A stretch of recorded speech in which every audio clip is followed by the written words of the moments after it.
সঁচাকৈ ফেব-4 যুগৰ অন্তিম সময় আহি পৰিছে নেকি? সময় আহি গ'ল নেকি ক্ৰিকেটৰ ফেব-4ক বিদায় জনোৱাৰ?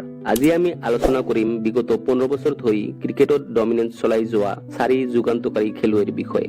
কেনেকৈ তেওঁলোক অন্তিম পৰ্যায়ৰ দিশে আগবাঢ়িছে আৰু এতিয়া কোনবোৰ নতুন মুখ এই স্থান ল'বলৈ সাজু হৈছে। 2000 দশকৰ শেষৰ ফালে যেতিয়া শচীন তেণ্ডুলকাৰ, ৰাহুল দ্ৰাবিড়, ৰিকি পণ্টিঙৰ দৰে কিংবদন্তীসকল বিদায়ৰ প্ৰস্তুতি লৈছিল, তেতিয়াৰ ক্ৰিকেট মঞ্চত উজ্জ্বল প্ৰৱেশ ঘটিছিল 4 গৰাকী নতুন মহাতাৰকাৰ। Virat Kohli, Steve Smith, Joe Root আৰু কেন উইলিয়ামছন। কোহলিৰ আক্ৰমণাত্মক বেটিং আৰু নেতৃত্বই ভাৰতক নতুন উচ্চতালৈ লৈ গৈছিল। স্মিথৰ অনন্য বেটিং শৈলী আৰু ধাৰাবাহিকতাই অষ্ট্ৰেলিয়াক শক্তিশালী ৰূপ দিছিল। জো ৰুটৰ নিৰ্ভৰযোগ্যতা আৰু উইলিয়ামছনৰ শান্ত ধৈৰ্যশীল মনোভাৱে তেওঁলোকক বিশ্বৰ শ্ৰেষ্ঠ খেলুৱৈ ৰূপে প্ৰতিষ্ঠা কৰিছিল। যেতিয়া টি-20 ক্ৰিকেটৰ ঢৌ আহিছিল, তেতিয়া এই 4জনেই টেষ্ট ক্ৰিকেটক জীপাল কৰি ৰাখিছিল।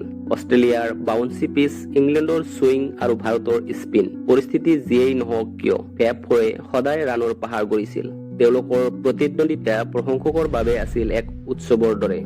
কিন্তু 2025ত আহি এই যুগৰ উজ্জ্বলতা যেন লান পৰিব ধৰিছে, কাৰণ বয়স আৰু ফৰ্মৰ পতন। কোহলিৰ শেষ কেইবছৰত আহিছে মাত্ৰ 3টা টেষ্ট শতক। স্মিথৰ বেটিং পজিশ্যন সলনি হোৱাৰ ফলত পৰিছে প্ৰভাৱ। উইলিয়ামছনেও ক্ৰিকেটৰ সীমিত ফৰ্মেটৰ পৰা এৰি দিছে অধিনায়কত্ব।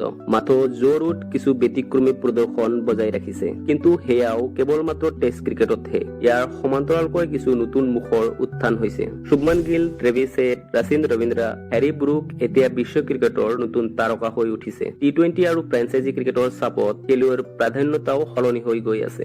বিশেষজ্ঞসকলে এতিয়া নতুন ফেব-4ৰ সন্ধানত নামি পৰিছে। শুভমান গিল, যশস্বী জয়সৱাল, ৰাচিন ৰবীন্দ্ৰ আৰু হেৰি ব্ৰুকৰ নাম বিশ্ব ক্ৰিকেটত বাৰে বাৰে চৰ্চালৈ আহিছে। নতুন প্ৰজন্মৰ খেলুৱৈসকলৰ বাবে সাজু হৈছে মঞ্চ। সময় মাথো নিজকে বিশ্ব দৰবাৰত প্ৰতিষ্ঠা কৰা, য'ত এই 4 খেলুৱৈ বহুদূৰ সফল হৈছে। ফেব-4 যুগৰ অন্তৰ অৰ্থ এই নহয় যে ক্ৰিকেটৰ সৌন্দৰ্যৰ শেষ। ই হৈছে এক নতুন আৰম্ভণিৰ সূচনা। যুগৰ পৰিৱৰ্তন হ'ব পাৰে, কিন্তু কোহলি, স্মিথ, ৰুট আৰু উইলিয়ামছনৰ কাহিনী আৰু প্ৰতিদ্বন্দ্বিতা অনুৰাগীৰ হৃদয়ত চিৰযুগমীয়া হৈ থাকিব। আপুনি কি ভাবে? নতুন ফেব-4 হিচাপে কোন 4জন খেলুৱৈ আগবাঢ়িব? আপোনাৰ মতামত কমেণ্টত লিখক আৰু ভিডিঅ'টো ভাল লাগিলে লাইক, শ্বেয়াৰ আৰু চেনেলটো ছাবস্ক্ৰাইব কৰিবলৈ নাপাহৰিব।